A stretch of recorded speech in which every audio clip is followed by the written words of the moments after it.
En samen kunnen we ook mensen opvangen die in andere landen niet veilig zijn. En daarom zijn we hier. Niet wegkijken en weglopen voor onze verantwoordelijkheid. Zorg voor de zwakkeren en ook de vluchtelingen worden daarin genoemd. Of uit medemenselijkheid, solidariteit, verbondenheid. Laat je stem horen. Waasjejoen op de Siel in Dokkum, een welkomstactie van vlechteling. Het nieuwe gemeentebestuur wil onderzoek doen naar mogelijke locaties voor een AZC. En dat roept een soort discussie op.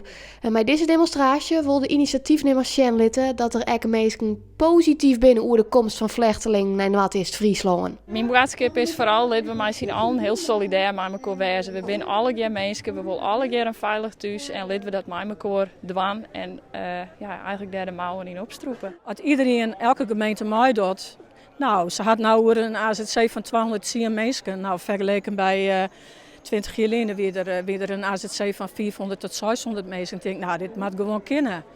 Maar een beetje goede wil. Wat mij het meeste invoelt, dat is dat een hele grote mensen iets asielzoekers vinden, maar eigenlijk helemaal geen asielzoekers kennen. Wij zijn net onveilig om een paar asielzoekers. Vluchtelingen blijven er altijd. Mensen die ik ken, ben net voor niks vlucht, die ben bombardeerd of die ben in vreselijke oorlogssituaties te lonen gaan. Dus we houden ze net zien aan de grens, of we moeten ze daar zitten. Nou, ik neem toch net aan dat dat de bedoeling is. Dus er komen vluchtelingen. We moeten gewoon ons pad doen en dat is helemaal net een groot pad. In Dokkum met 200 mensen opvangen worden. Nou, Wietske zei het al, dat kunnen we makkelijk om. Ik snap wel dat er best wel dingen voorvallen binnen. Maar ja, dat kan overal gebeuren. Hè? Dat kan ik, in ons dorp dat kan ik van alles gebeuren. En dan zei ze ook net, die dwarpelingen die moeten maar emigreren. Dat doe je net. Dus mensen die ben je nou een keer.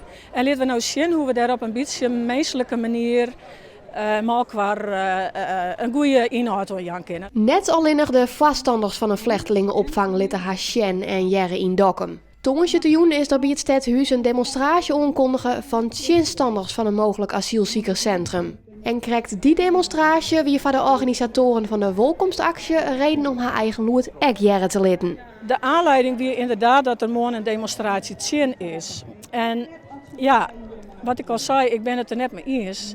En wat moet ik dan doen? Dan heb ik de keuze om net te komen. Nou, dan denken ze dat alle Dokkummers hetzelfde denken. Nou, dat klopt net. Moet ik er naast gaan? Ik denk net dat het zin had. Nou ja, ik denk dus dat het nou heel goed weer om nou dit moment te kiezen van, ja, duidelijk, 2 verschillende momenten. En ieder keer zijn mening zeggen. En verder keer het in de gemeente verder regelen.